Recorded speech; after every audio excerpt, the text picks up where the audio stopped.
Richard Nixon. Richard Nixon and the Watergate scandal. Richard Nixon and the Watergate scandal.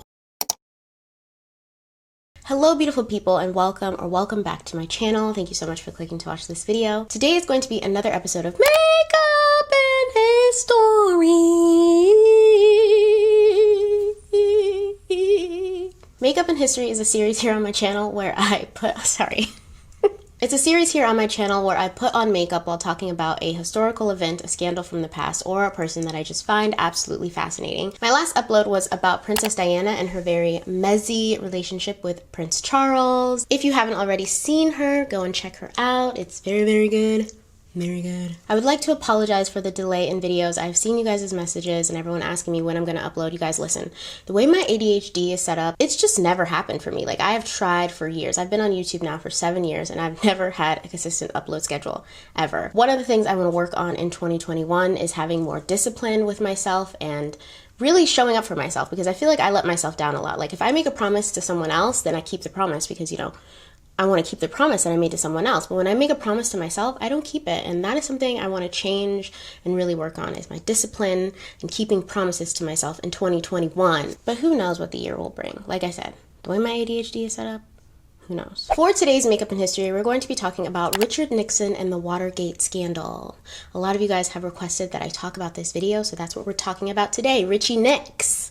We coming for you, Richie Nix. If you haven't already and you would like to, please subscribe to my channel, join the family, turn on that notification bell so that you're notified when I do upload. All right, let's put on some makeup and get into this story. I'm actually really excited to do my makeup today.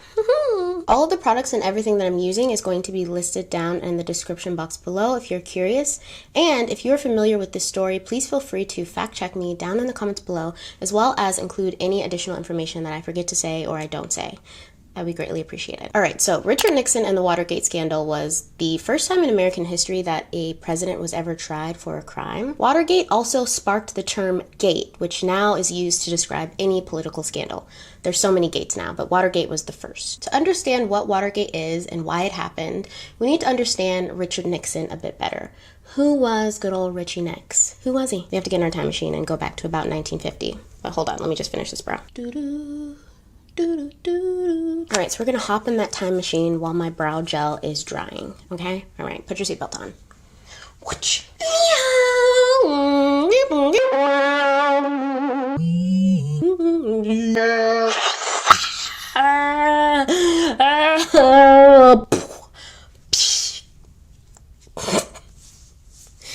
Oh my god, it's getting harder and harder to take myself seriously. All right, you guys, we're here. We're in 1950. In the 1950s, Richard Nixon was one of the country's most prominent politicians. Prior to winning the Senate seat in California, he served as a congressman, and before that, he was a very respected commander in the Navy. In 1952, President Dwight Eisenhower asked Nixon to run as his vice president, and they won, and he served 8 years as the vice president, which I didn't know. I didn't know that he was the vice president for 8 years, so he was in the White House for a minute. Nixon was known for his very strong opinions and his very anti-communist beliefs. He was very loud about how much he hated communism. He had a very confrontational personality. He was a very don't mess with me or else kind of man. This caused him to have a lot of polarizing relationships in politics. Either you loved him and respected him, or you absolutely hated him. The polarizing effect that he had on other people was actually a result of his own polarizing personality.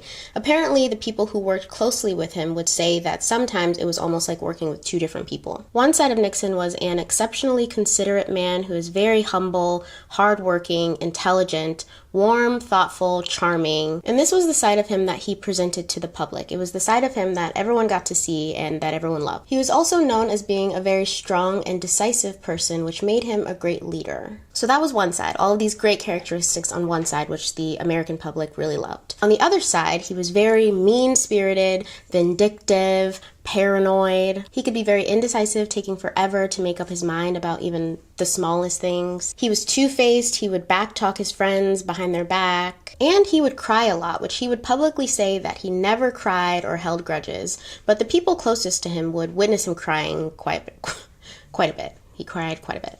which is fine. He's a human being. It's fine. I think the only reason it's funny is because he would say that he didn't cry. Like, why would you say that you don't cry when you know you do? It was a different time. Back then you had to be a manly man. Everyone was expected to be manly.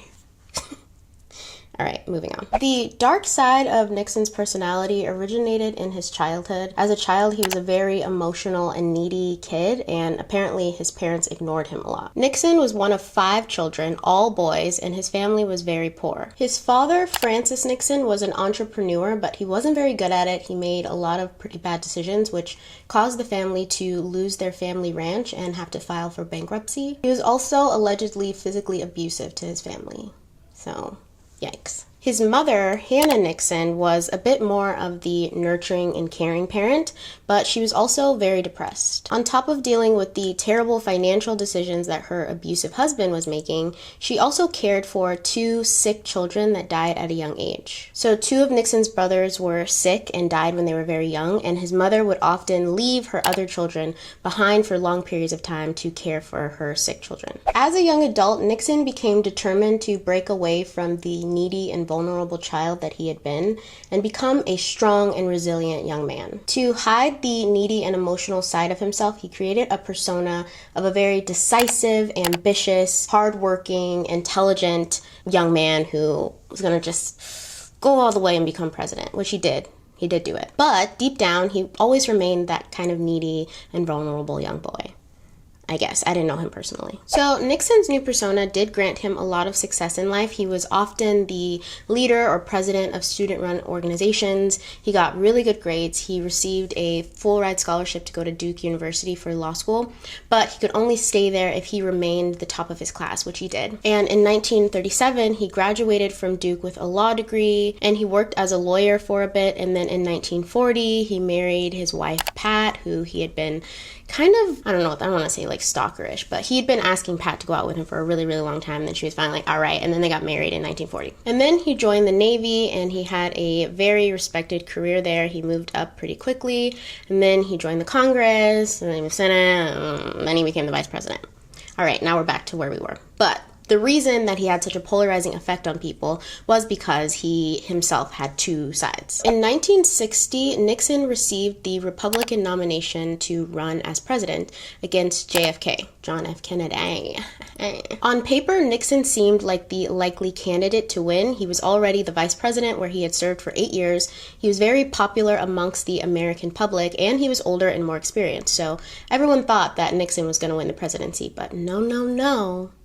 There was something different that year. 1960 was actually the first year that the presidential debate was ever televised, so people watched it on television, and they got to see the 2 men standing side by side. And that wasn't exactly a good thing for Nixon, because JFK was a little bit of a hottie, you know what I'm saying? He was a little easier on the eyes. Some believe this may have been the reason that Nixon lost. He just didn't look as physically appealing as JFK, but it was still a very, very close margin. Like, it was only 120,000 votes that separated them because people really did love Nixon. But the JFK presidency wasn't exactly going really well, and we know how it ended, and it caused a lot of civil unrest in the country. It was a mess. We were at war in Vietnam. We were having a lot of issues with racism and segregation and a lot of civil unrest. It was a mess. So when Lyndon B. Johnson became the president, he decided that he wasn't going to run again. He was like, no, I'm good. I'm not going to deal with this. Nixon received the Republican nomination for presidency again,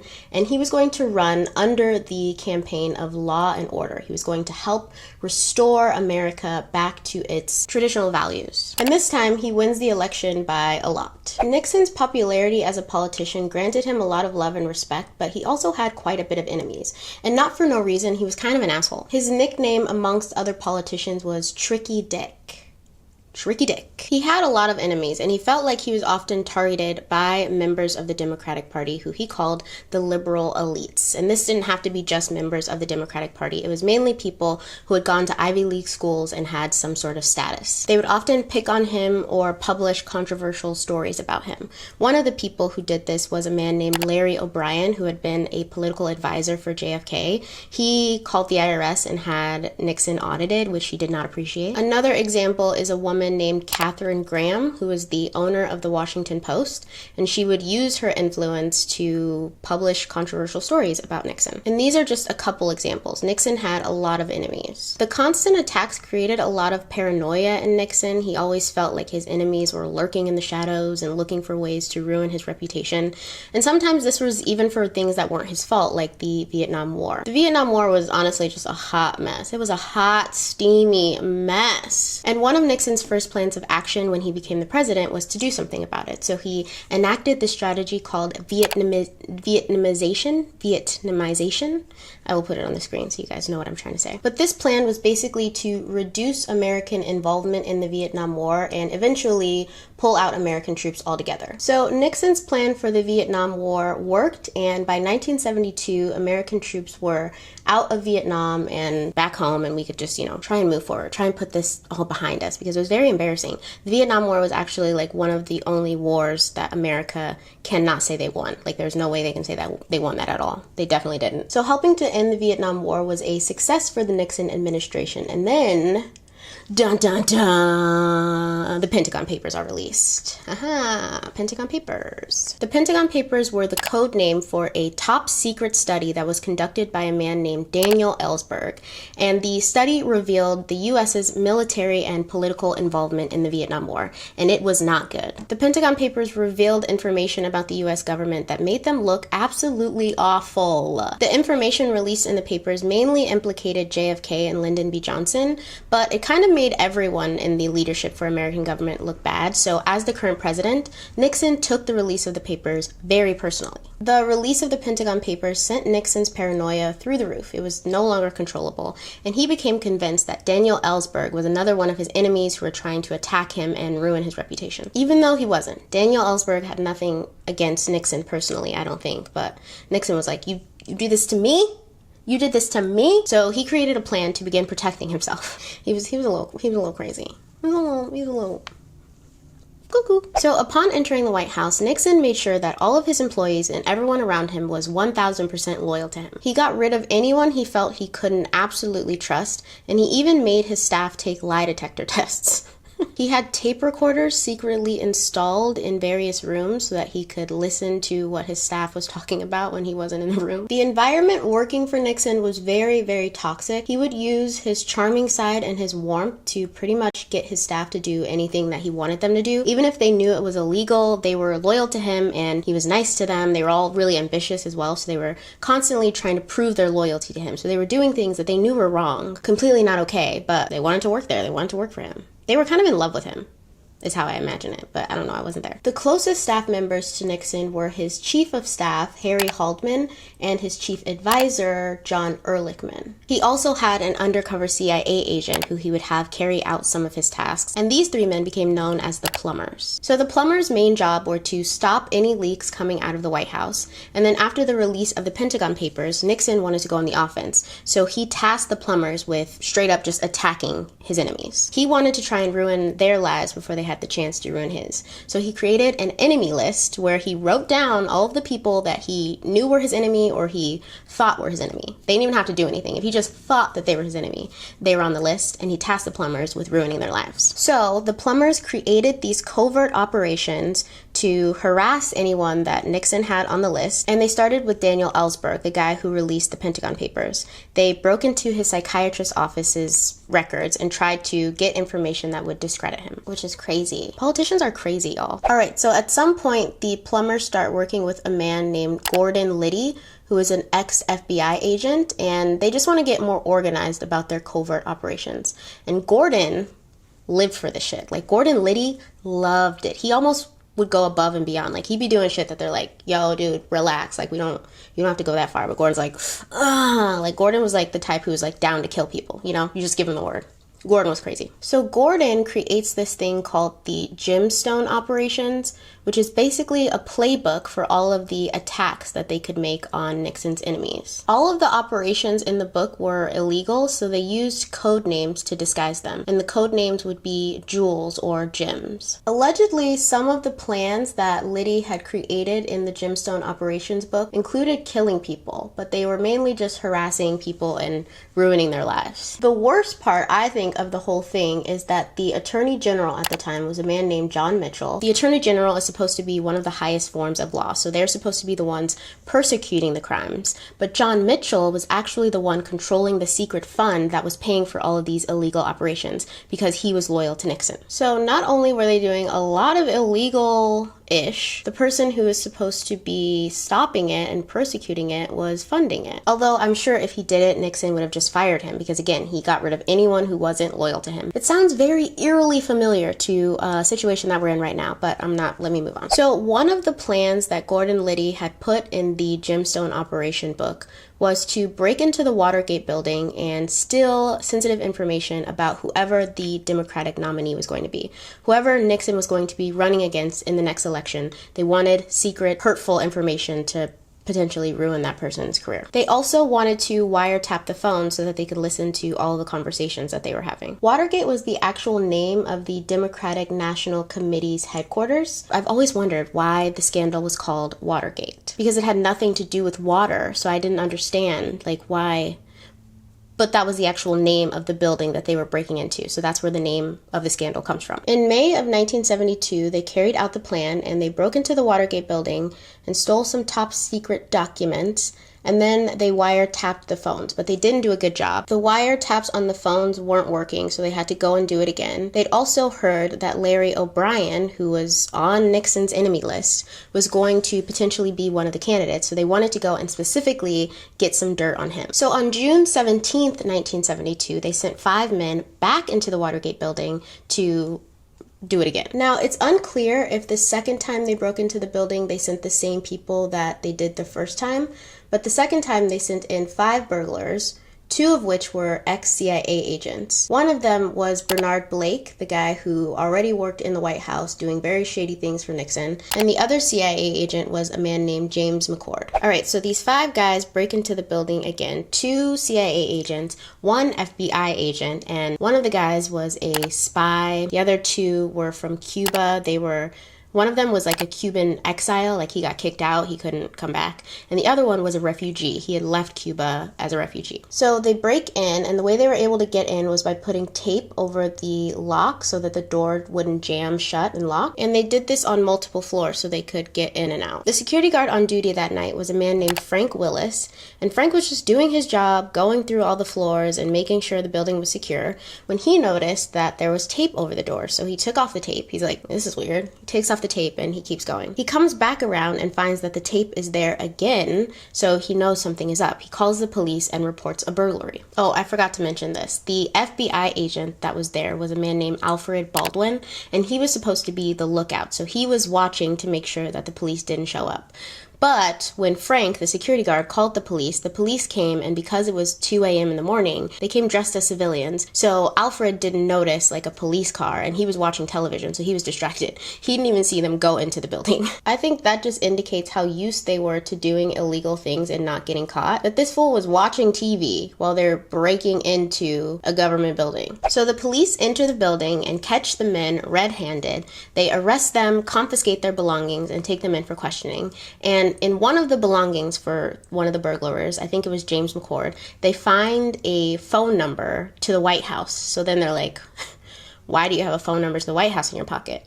Back then, there was no cell phones. Like, they had to, like, carry the numbers on them. So if they, they found a payphone, they had some quarters, that's how they contacted each other. Stone Ages, am I right? They find a phone number on one of the burglars, and it is a phone number that directs to the White House. The phone number belongs to someone at the White House, and that instantly makes the police go, okay, maybe the White House is involved in this. So they contact the FBI. The next day, the press find out about the burglary and they start reporting on it.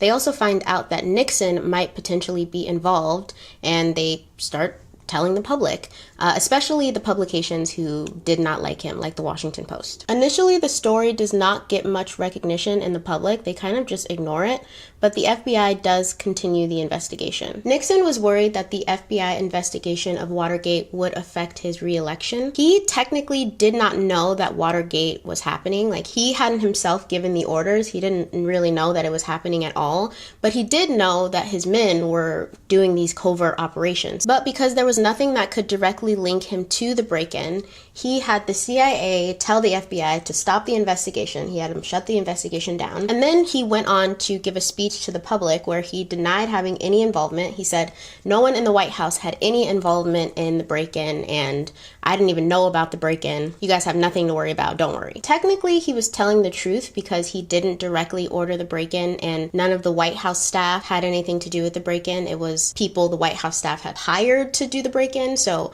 he wasn't lying, but he wasn't exactly truthful. And when he found out about the break-in, instead of trying to get to the bottom of it, he had it covered up. He knew damn well that if they got to the bottom of it, it would lead to him, so he told the FBI to stay the hell out of it.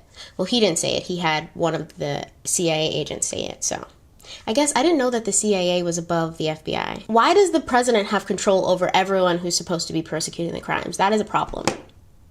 That is something we should all look into and be terrified by. Either way, it worked. The FBI investigation was squashed. They recently had a new FBI director because J. Edgar Hoover had died in May. So there was an acting FBI director who was new on the job. So when the president told him to stop, he was like, okay, I guess. Sounds pretty sketch to me, but I just started working here, so I don't know. And the speech that Nixon had given the public had soothed their minds. They weren't paying any attention to it. They were like, oh, okay, it's no big deal, whatever. Journalists never stopped reporting on it, however, but the story was not getting that much attention. And in November of 1972, Nixon was reelected by a landslide. This was the greatest margin that anyone had ever won, ever. He received 520 electoral votes, which is insane. You only need 270 to win. So the entire country was red. Like, people really loved Nixon. So Nixon was reelected. He'd won the presidency again. Everything seemed to be going well, but Watergate kept lurking in the shadows. It never actually went away. Carl Bernstein and Bob Woodward were both journalists at the Washington Post who never stopped reporting on Watergate. They would continue investigating and reporting and sharing with the public everything that they found. They were receiving their information from the number 2 person at the FBI, a man named Mark Felt, who went by the code name Deep Throat. Sorry.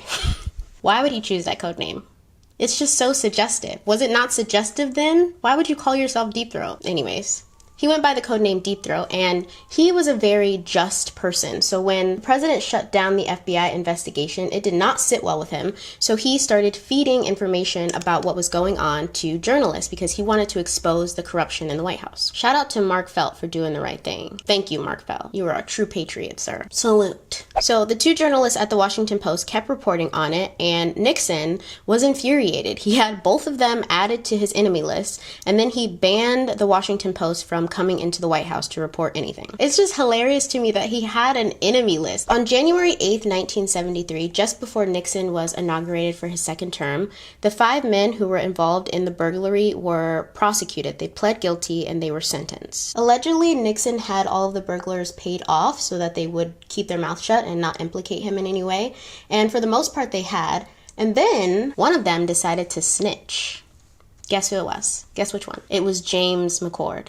The same guy who had them implicated anyway because he was stupid enough to carry a White House phone number in his pocket when they got arrested. He was the same guy who snitched, and he wrote a letter to the judge saying that he wanted to retract his original testimony. He originally said that it was a CIA operation, that's why he was there, but he said, no, actually it wasn't a CIA operation, but it was still a government operation, so do with that information what you want. The judge immediately thinks that, oh, okay, it is a White House operation. If it's not a CIA, then it's probably the White House. The letter that James McCord wrote to the judge prompted the Senate to get involved. And once the Senate gets involved and they start doing the investigation, it's all over. It's done.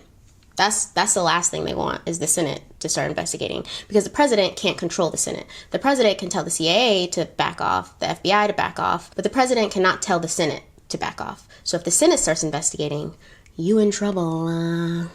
He's in trouble. So the Senate appoints a man named Archibald Cox to be the independent investigator into Watergate so he can go into the White House and find out what's going on. He begins by indicting and questioning everyone who worked closely with Nixon. Haldeman and Ehrlichman, the staff members who were closest to Nixon, were very easily implicated, so Nixon had them resign. And allegedly, when Nixon broke the news to them, he was crying. He was very sad because they They were like brothers to him. Nixon also had to get rid of his lawyer, John Dean. Everyone stayed loyal to Nixon afterward. Like, none of them said he had anything to do with it. They all said he had no idea, except John Dean. John was like, no. If I'm going down, you're going down, motherfucker.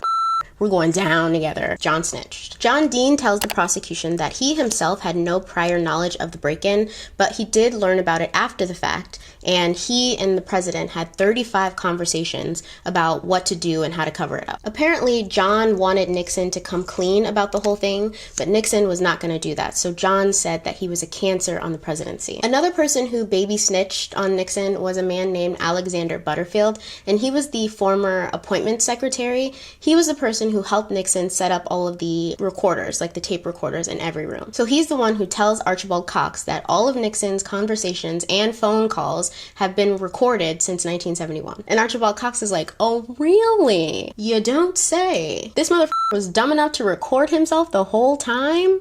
Huh. Interesting. So immediately he asked Nixon to turn over the tapes. He's like thrilled. He's like, wow, this is gonna make my job so much easier. Can I have the tapes, please? Nixon says no. October 20th, 1973 has come to be known as the Saturday Night Massacre because as everyone around Nixon was either getting indicted or resigning or quitting, he tried to have Archibald Cox fired. So he asked the new attorney general to fire him, but instead of firing him, he resigned. And then a bunch of people just started resigning. And this made Nixon look really, really guilty. Like, why is everybody resigning? What's going on? If you said you didn't do anything, then why is everyone quitting? Nixon then tries to convince the American people again that he is not a crook and he's done nothing wrong by giving another speech, but this time it doesn't work, and Archibald Cox still wants those tapes. Now the Senate really is like, give us the tapes. Give us them tapes, Nixon. Watergate wasn't the only reason that Nixon didn't want to hand over the tapes. I mean, he didn't want to hand over it for that reason. But he also kind of had a sentimental value for the tapes. He would get drunk and listen to himself. He also knew that if the tapes became public, it would reveal his dark side, the side that he did not want people to see. So he held off for as long as he could not to give the tapes. He used his executive power to not hand the tapes over, but they didn't give up. So eventually, he had the White House submit edited transcripts of the tapes, which he thought was gonna be fine. Like, he took out everything he didn't want them to hear, and they were like, he thought that was gonna work for some reason. I don't know. I think he'd just gotten so used to doing whatever he wanted, he really thought that that was gonna be acceptable. The edited transcripts that Nixon submitted still made him look pretty bad. Like, he wasn't the man of law and order that everyone thought he was. He didn't try at all to investigate what had actually happened. So even the edited version made him look really, really guilty. Nixon really did everything he could not to give over the tapes.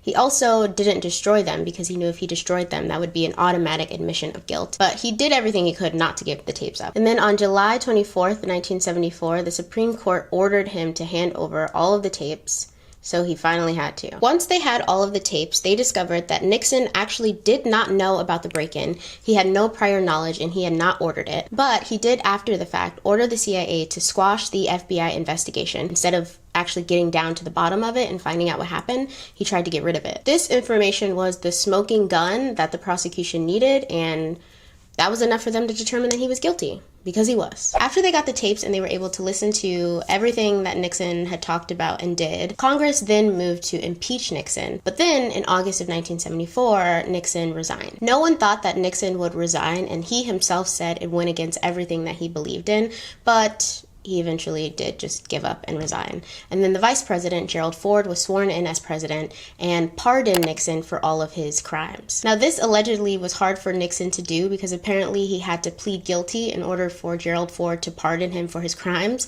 but he didn't think that he did anything wrong, so they had to convince him to be pardoned.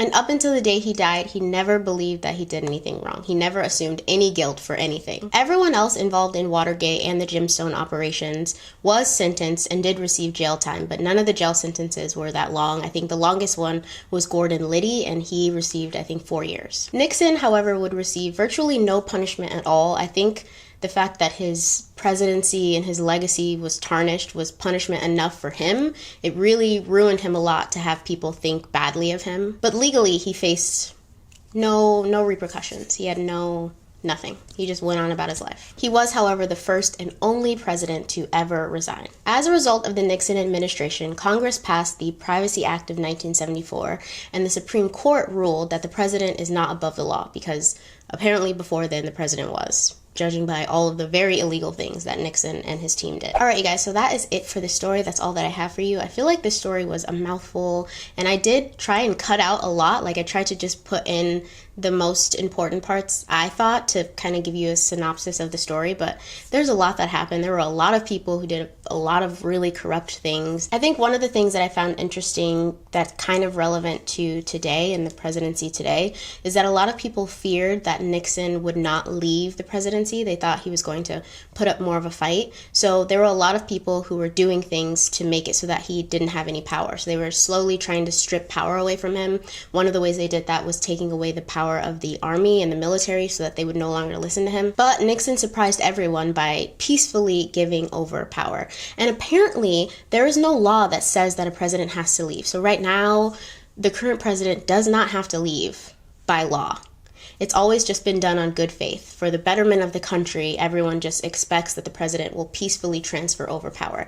And everyone was surprised when Nixon did that. I just hope that we can continue to have peaceful transfers of power and that this president will leave gracefully, please. Thank you guys so much for watching this video and hanging out with me. If you enjoyed it, please feel free to give it a big thumbs up. It helps me out so much. Leave a comment and just say hey, or share your thoughts and let me know what you guys think. I love reading those. Happy New Year. I know we are all very excited to leave 2020 behind us. I feel like that's just a general world consensus. We're all in this together, at least. Happy New Year's. I hope that you guys have a very magnificent day, and I'll see you next year. See you 2021. Watch some other videos while you're here. Watch some other videos with me. All right, I love you guys so much. Bye.